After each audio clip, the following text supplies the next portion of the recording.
ممتاز بھٹی، آپ نے کہا کہ ایشو ٹاپک کے اوپر بات کریں. ایک ٹاپک 9 مئی ہے جس کے بارے میں آپ نے اناؤنس کیا تھا. فوج کا ایک واضح موقف تھا کہ جب تک معافی نہیں مانگی جاتی جنہوں نے یہ کیا اس وقت تک ان کے ساتھ بات نہیں ہوگی.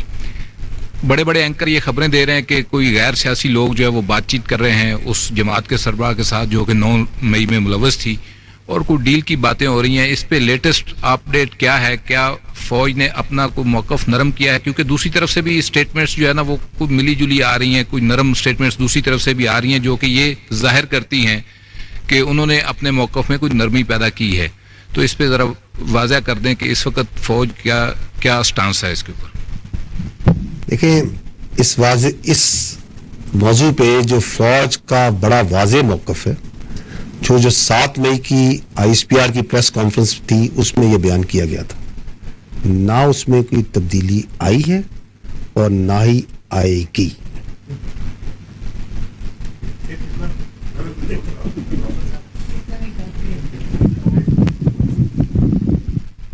احمد منصور، اسپیشل کورسپونڈنٹ 24 نیوز. جنرل صاحب، فوج کے اندر جو احتساب کا نظام ہے اسی سے متعلق میرا سوال ہے. کچھ دنوں پہلے اسی حوالے سے ایک خبر جاری ہوئی، آئی ایس پی آر سے آئی. ہمیں پتہ چلا کہ فوج کے ایک سابق افسر کا کورٹ مارشل ہوا ہے. جو فوجی اہلکار ہیں انہیں بغاوت پر اکسانے کے حوالے سے اسے جو سزا دی گئی ہے 14 سال با مشقت قید کی، اور ساتھ اس کا رینک بھی ضبط ہوا ہے.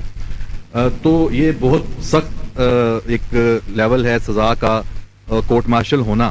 اس کی اگر کچھ تفصیلات کے کون سے ایسے الزامات ہیں جو ثابت ہوئے ہیں جن کی بنا پر یہ سزا ہوئی ہے. ساتھ ہی سے جڑی ایک بات کہ یہ بھی بیرون ملک ہے جس کو سزا ہوئی ہے، اکبر حسین، اور اس کے علاوہ اور بھی 2-3 کیسز ہیں جو جن کا کورٹ مارشل ہوا تھا، وہ بھی باہر بیٹھے ہیں. عادل راجہ ہے، حیدر مہدی ہے اور دیگر. اور آپ نے پچھلی جو پریس کانفرنس ہے اس میں ڈیجیٹل دہشت گردی کی بھی بات کی تھی، اور ان سب پہ اس سے جڑے الزامات بھی ہیں کہ وہاں بیٹھ کے وہ اس میں بھی ملوث ہیں. تو سر، میرا دوسرا سوال اس میں یہ ہے کہ ان سزاؤں پہ عمل درآمد کیسے ہوگا؟ یہ لوگ تو کورٹ مارشل کے بعد بھی مزے کر رہے ہیں. دیکھیں، پہلی بات تو یہ ہے کہ ڈیجیٹل دہشت گردی جو ہے اس کی جو خلاف جو پہلا لائن آف ڈیفنس ہے نا، دی فرسٹ تھنگ جس نے اس ڈیجیٹل دہشت گردی کو قابو کرنا ہے، اس کا تدارک کرنا ہے، وہ ہے قانون. ٹھیک ہے. انفارچونیٹلی آپ کے سامنے ہے کہ جو جھوٹ ہے، پروپیگنڈا ہے، میڈیا میں بھی کسی حد تک، لیکن بہت حد تک سوشل میڈیا میں یہ بہت زیادہ کیا جاتا ہے.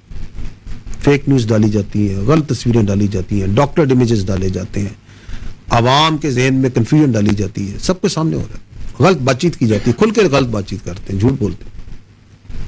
لیکن قانون اس کے اگینسٹ اپنا رستہ اس طرح نہیں بنا رہا جس طرح اس کو بنانا چاہیے. تاہم جو افواج پاکستان ہے وہ اس معاملے کو بہت سیریس لیتی. اس لیے جو بھی شخص، چاہے وہ ملک میں ہو چاہے وہ ملک سے باہر، کسی رتبے پہ ہو، کسی عہدے پہ، کوئی اس کا مقام، اگر وہ افواج پاکستان کے خلاف پروپیگنڈا کرتا ہے، عوام اور افواج کے درمیان خلیج پیدا کرتا ہے، فیک نیوز میں انوالو ہوتا ہے، تو فوج اس کے خلاف ضروری قانونی کارروائی کرے گی. اور اس کی مثال آپ نے دیکھی ہے. اور جو آپ بات کر رہے ہیں اس کا پورا ایک مکمل ڈیو پروسیس ہے، وہ ایک طریقہ ہے، اور اس پروسیس کے مطابق وہ پورا عمل مکمل کیا جاتا ہے. اور یہ جو ڈیجیٹل دہشت گرد باہر بیٹھ کے بات چیت کرتے ہیں، میں ان کو بدقسمت ہی کہوں گا، کیونکہ یہ وہ بدقسمت بے ضمیر لوگ ہیں جو چند پیسوں کی خاطر اپنی ریاست، اپنے اداروں اور اپنے عوام کے خلاف پروپیگنڈا کرتے ہیں.